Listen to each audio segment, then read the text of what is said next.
Bonjour tout le monde, on reprend les vidéos, on repart sur une bonne petite lancée. J'avais arrêté les vidéos pendant un mois je crois, je sais plus parce que j'avais la flemme. J'avais la flemme mais bon là, on reprend plus sérieusement, un peu plus de manière correcte parce que j'ai mes autres vidéos, je les bâclé un peu plus, que ce soit que ce soit dans les explications ou autre. On reste avec le petit tableau blanc parce que je l'adore, même si je vais pas beaucoup l'utiliser. Donc aujourd'hui, toujours la même chose, toujours la même idée, on va dire. Expliquer ce que j'aime bien faire, ce que je fais, ce que j'apprends tous les jours. Donc aujourd'hui, nous allons se baser sur une méthode qui m'a permis, ça va faire déjà presque un an que même un peu plus d'un an que je fais cette méthode, et ça m'a permis d'atteindre mes objectifs. Enfin, partiellement, mais en tout cas, d'atteindre mes objectifs, d'être un peu plus en paix et d'être un peu plus fier de moi au quotidien. Cette méthode, c'est assez simple. Dès que vous l'aurez implémentarisé dans votre vie, je pense que vous ne pourrez plus l'enlever. Parce que moi, j'arrive plus à l'enlever. Si je l'enlève, je suis pas aussi au top que je peux être au top du top. Donc cette méthode est très simple. Grâce à celle-ci, j'ai pu doubler mon nombre de tractions, apprendre à faire des tractions, apprendre à faire des pompes, commencer la salle de sport, commencer à avoir des bonnes notes. Je suis passé actuellement, je suis passé de 11 de moyenne à 14 actuellement, 14 de moyenne grâce à ça aussi. Bref, c'est un peu la base qui vous permettra de construire tout. Par exemple, c'est les fondations, c'est les pieux de votre pont. Avec ça, vous pourrez avoir tout un peu.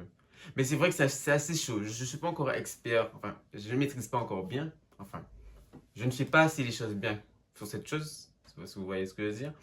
Mais même si vous faites à moitié, on va dire à moitié bien, ça peut complètement changer votre, oui, votre vie en vrai.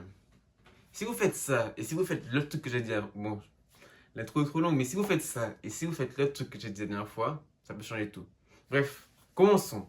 Cette méthode, qu'est-ce que c'est? Tout simplement, planifier les journées. Tout simplement, la veille, vous planifiez ce que vous voulez faire, ce que vous voulez accomplir. Comme ça vous permet d'avoir une vision claire, d'être en paix, de savoir où vous allez et de savoir pourquoi, où, pourquoi et comment. Comme ça, c'est clair, quoi. C'est tout simplement, hein. Planifiez vos journées et vous serez un peu plus en paix avec vous-même. En quoi planifier mes journées peut me permettre d'avoir mes objectifs? Bon, la question est un peu bizarre, mais ça peut être posé. En quoi planifier ma journée de demain me permettra d'être plus fier de moi, d'avoir les objectifs que je souhaite atteindre et de d'avoir ce que je veux, quoi. Eh bien, c'est très simple, monsieur. Par exemple, si une personne, elle dit, je vais faire les tractions, mais qu'elle se base que sur son instinct ou bien que sur ses envies pour progresser, elle ne pourra pas tenir sur le long terme pour progresser. Je ne sais pas si c'est clair ce que j'ai dit. Mais une personne qui planifie, donc qui s'y à telle heure, je dois faire ce mouvement je dois faire ce mouvement afin d'avoir dans 3 semaines ma première traction. Si à telle heure, telle durée et tel exercice est clair et net dans son agenda, d'une part, il sera plus à même de le faire parce que s'il l'a marqué dans son agenda, il saura pourquoi le faire et il saura comment. Et au fur et à mesure, je ne sais pas si c'est clair mes explications, mais au fur et à mesure, ça s'enchaîne quoi. Parce que tu sais que hier tu as fait ça, donc aujourd'hui tu fais ça, demain, après-demain tu fais ça, et après-demain tu fais ça, et au bout du bout, c'est un peu comme une chenille. Il y a plusieurs trucs qui sont connectés, et au bout du bout, ça fait une grande chaîne. Et cette grande chaîne, c'est l'objectif qui est atteint. Voyez-vous? Le planning, c'est comme un plan de chantier. Comment veux-tu créer un chantier? Comment tu veux bâtir un chantier, une autoroute, si tu n'as pas un plan? Un plan qui te dit, il faut faire ça, il faut faire ça, il faut faire ça. Ou même un mode opératoire. Si tu n'as pas de plan, ni de mode opératoire, tu ne peux rien faire. Et bien c'est la même chose. Si tu veux faire 50 pompes, mais tu n'as pas ton plan, tu n'as pas ton plan avec ton chef de chantier qui te dit, il faut faire ça, il faut faire ça, il faut faire ça, ça ne fonctionne pas. Eh bien, c'est simple. Voici pourquoi le planning est très important. Enfin, pour ma part, c'est vraiment important. Si pas, pour moi, si j'ai pas mon planning, je sais que ma journée n'est pas folle. Et je peux faire parce que, à bout de moment, il y a des habitudes qui sont ancrées en moi. Mais le reste le reste qui me fait chier, je ne ferai, je vous cache pas que je ne le ferai pas. Enfin, ça dépend de si j'aime. Bon, ça dépend. Mais faites votre planning, Mathis. Comment bien faire un planning? Moi, je m'organise en fonction de trois points principaux. Principaux.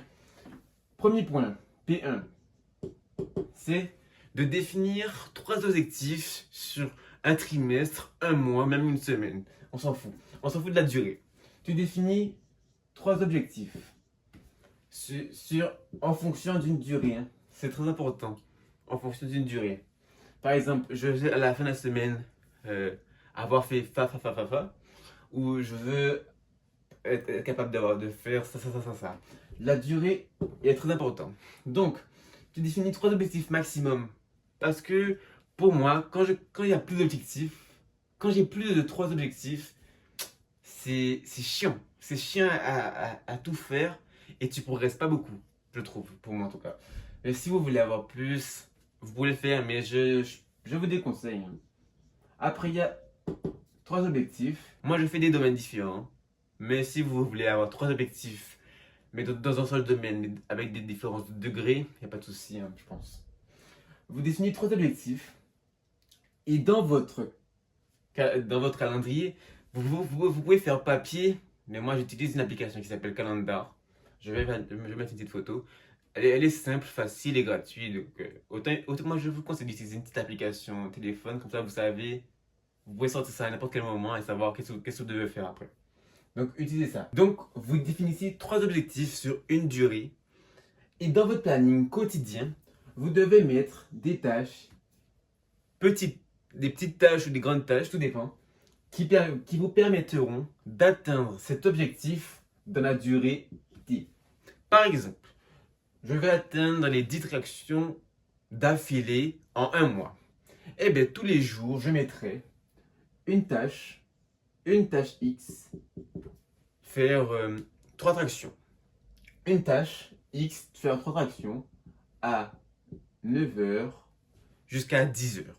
C'est pas forcément obligé de faire un très gros volume. L'important est de tenir sur le quotidien, quoi. Si quotidiennement vous faites une tâche, voire deux, voire trois, même si c'est trop. Enfin, ouais. Si vous faites une tâche, voire deux, voire trois, qui vous permettront, qui est alignée, bien alignée, parce que la tâche, je répète, doit être concrète. Elle doit être concrète. Ça ne doit pas être une tâche secondaire, une quête secondaire, si on veut. Quand on fait des missions dans des jeux, on fait d'abord les tâches premières, les tâches qui nous rapportent plus d'argent, quoi. Et bien, c'est la même chose. Vous devez faire les tâches qui sont plus importantes. Par exemple, si vous voulez apprendre à faire, faire plus d'tractions d'affilée, la tâche la plus importante est de faire des tractions d'affilée. Ce n'est pas de renforcer son grip. Si c'est important, mais la tâche la plus importante est de faire plus de tractions. Donc, les tâches secondaires, comme c'est dit dans la phrase, c'est secondaire. Donc, ça viendra après la première, après la tâche. Mais attention, messieurs, nous sommes des étudiants, nous sommes des frères et sœurs, nous sommes des enfants de Dieu, nous avons des obligations. Mais ces obligations ne doivent pas être enlevées, hein. C'est très important, hein. Enfin, ça dépend si c'est des obligations mineures, telles que, je sais pas. Bref, par exemple, moi je suis étudiant, donc j'ai des obligations d'aller en cours. Donc, vous adaptez bien évidemment vos objectifs. Vous n'avez pas, vous n'enlevez pas les cours si vous voulez juste pour les tractions. Vous avez des obligations à respecter. Donc, lorsque vous avez trouvé vos objectifs, placez les objectifs dans le truc. Je viens de constater mon erreur. Avant même de positionner vos tâches qui vous permettront d'atteindre vos objectifs, vous devez savoir que vous devez réaliser en premier les tâches les plus importantes et les tâches, pas forcément les plus importantes, oui je crois, les tâches les plus importantes et les tâches les plus dures. Moi je positionne toujours les tâches qui me font le plus avancer et qui me font le plus chier dès que je me réveille. Je n'ai pas comment on appelle ça? De miracle morning. Bref, de routine quotidienne le matin. Je me réveille et je m'assois sur mon bureau et je fais les tâches qui me cassent les couilles. Des tâches qui me cassent les couilles, mais qui me permettent d'avancer énormément. Donc avant même, je me suis trompé, hein, c'est en inverse. Hein. Avant même de positionner vos tâches, vous devez savoir que vous devez positionner les tâches les plus dures au début. Et ça doit être de l'ordre, plus le temps passe, plus on passe dans la journée. Donc par exemple 6 heures, 22 heures, plus moins les tâches doivent être chiantes. Enfin, moins les tâches doivent être dures ou bien, je sais pas comment expliquer. Plus en haut, plus c'est dur. Plus on descend, plus c'est facile. Par exemple, vous voulez avoir 17 de moyenne. Eh bien, le matin, vous vous enquillez l'exercice de maths. L'exercice de maths que vous ne comprenez pas, vous envoyez. Et là, à 22 heures, comme si vous n'avez plus d'énergie, à 22 heures, vous regardez un cours de maths. Vous regardez juste, on s'en fout. Vous regardez juste un cours de maths et vous prenez des notes. Bon, même les notes, c'est autre chiant. Bref, parce qu'il faut savoir que dans une journée, vous avez une barre d'énergie. Enfin, moi, ma barre d'énergie est comme ça. Et plus le temps passe, 6 heures du matin, midi, 22 heures. Plus le temps passe, votre énergie, hein, plus le temps passe, et vous perdez de l'énergie, vous perdez un peu de volonté. Donc, arrivé à 22 heures, pour ma part, vers 22 heures, dans ces eaux-là, j'ai plus de... J'en ai, hein, mais franchement, ça me demande... Ah ouais. Mais vous devez positionner au début les tâches les plus dures. C'est pour ça que j'ai mis ça, par exemple, les objectifs, c'est en vert, j'ai mis ça au début. Tout simplement. Donc là, je vous ai montré comment j'organise moi mes journées. Je prends 3 objectifs de préférence dans des domaines différents. Je les place en fonction de mes temps libres et en fonction de leur difficulté. Voilà, voici. Donc avec tout ça, vous pouvez organiser vos objectifs, vos journées afin d'atteindre vos objectifs. Donc c'est pour ça que pour moi, le planning a été vraiment un truc qui a vraiment changé, a vraiment changé tous les domaines de ma vie. Sans ce planning que j'ai commencé il y a un an, je crois bien, un an, 2 ans. Je sais plus, un an ou un an et demi, bref. Sans ce planning, je ne serais pas là où je serais actuellement. Je ne serais pas le beau gosse que je suis, l'homme aussi intelligent, charmeur. Et sans lui, sans le planning même, je n'aurais même pas découvert ma passion. Enfin, je n'aurais pas découvert une passion qui est la lecture. Sans ce planning, je n'aurais jamais commencé la lecture. Sans ce planning, je n'aurais jamais commencé mes vidéos. Sans ce planning, je ne serais pas là où je suis actuellement. Donc je remercie les personnes, les vidéos qui m'ont permis de voir ce petit planning. Voici comment un planning fait quotidiennement peut vraiment changer. Je vous le jure, hein, messieurs, ça peut tout changer dans votre vie.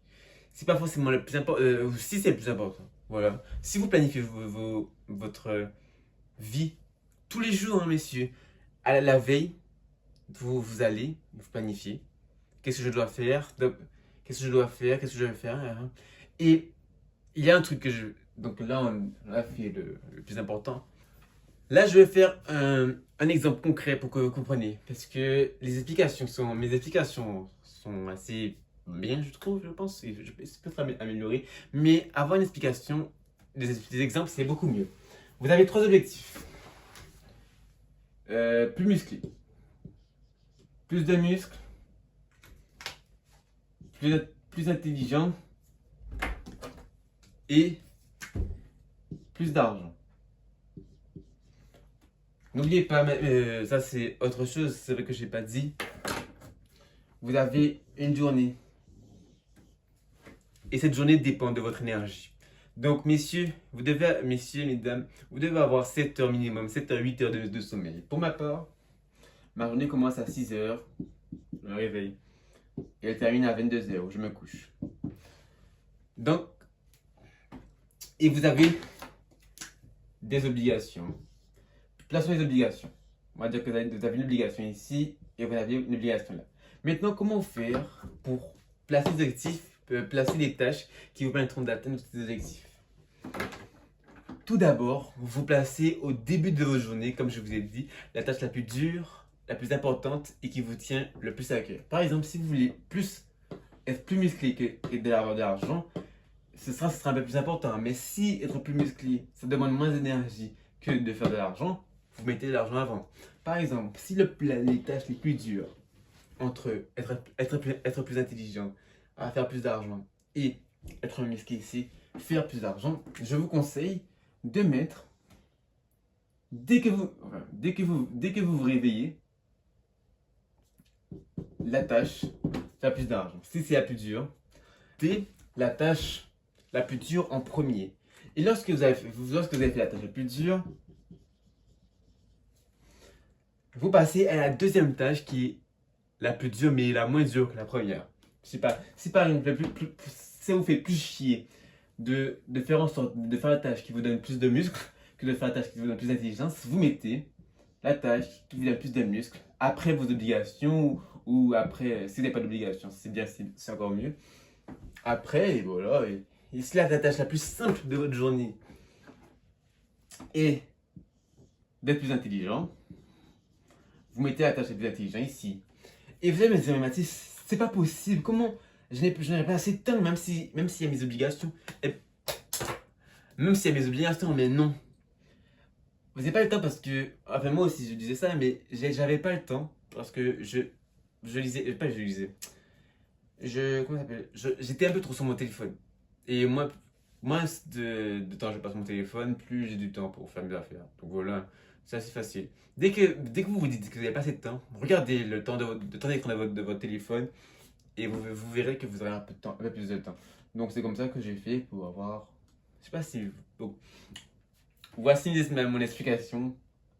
La tâche la plus dure, si c'est la rouge, premier. La tâche la moins dure, la verte.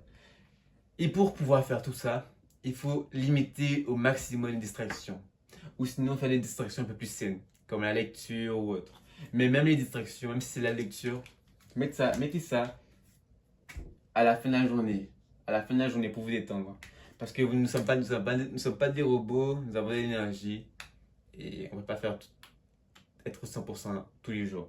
Donc à la fin de la journée, mettez une petite distraction que vous aimez faire, même si la lecture c'est pas vraiment une distraction. Bon, bref, la lecture, la cuisine, tout ce que vous aimez faire, qui vous relaxe, 30 minutes, mettez ça à la fin de la journée, comme ça vous rebooste pour la journée de demain. Là, je vais faire quelques disclaimers, comme disent les gens. Vous avez un planning. Imaginons que vous avez regardé ma vidéo, vous avez dit que putain, le gars est fort. Le gars est fort, je vais dire je vais appliquer ce qu'il a fait. Vous l'appliquez et au bout de 2 mois, vous continuez à appliquer au planning, vous voyez que ça fonctionne. Messieurs, c'est une erreur que j'ai faite et qui m'a coûté beaucoup d'expérience de ma vie. Enfin, beaucoup d'expérience au cours des 1 an, au cours des 1 an de mon truc, ma vie. Au cours des 1 an, c'est de être trop dans le cadre. Par exemple, vous avez un planning, vous le suivez à fond. Enfin, c'est ce que je faisais, moi. Je le suivais à fond. Si quelqu'un me disait, ah, tu veux aller là? Je disais non. Enfin, je disais oui, je disais non. Je disais non. S'il y avait une opportunité, je sais pas moi, d'aller tester une nouvelle activité, mais qui n'était pas dans le planning, je le faisais pas. Et ça, messieurs, c'est une erreur, mais immense. J'ai réalisé ça grâce à une personne qui m'a dit, il faut apprendre à accepter. Bon, il n'a pas dit ça comme ça, mais bref, c'est pour ça que je l'ai intellectualisé. Acceptez des fois de sortir de votre cadre. Et je vous dis, dès que vous aurez accepté, enfin, si vous partez déjà avec cette truc, ça sera parfait. Acceptez de sortir du cadre de temps à autre.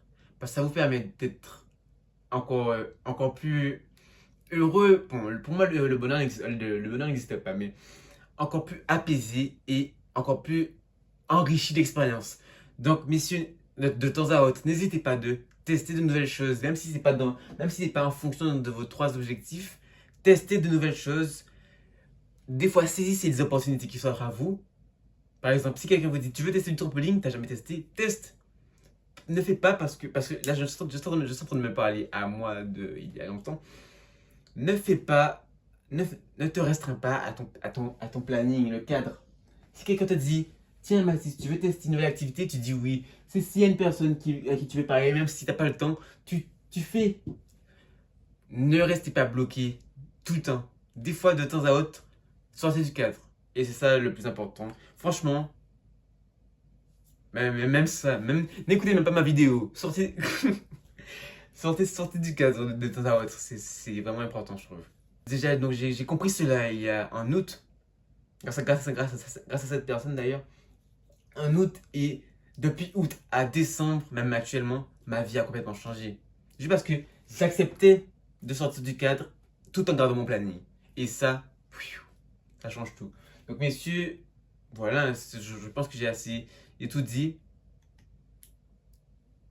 Et voilà, si vous voulez, je sais pas si c'était clair, donc n'hésitez pas à me dire si j'en parle trop vite, si mon articulation n'est pas assez concrète, si mes explications ne sont pas assez concrètes, précises, pour me permettre d'améliorer et d'être encore plus fort et intelligent que je suis déjà.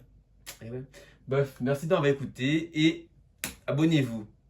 Je suis en train de me demander si j'ai oublié des choses.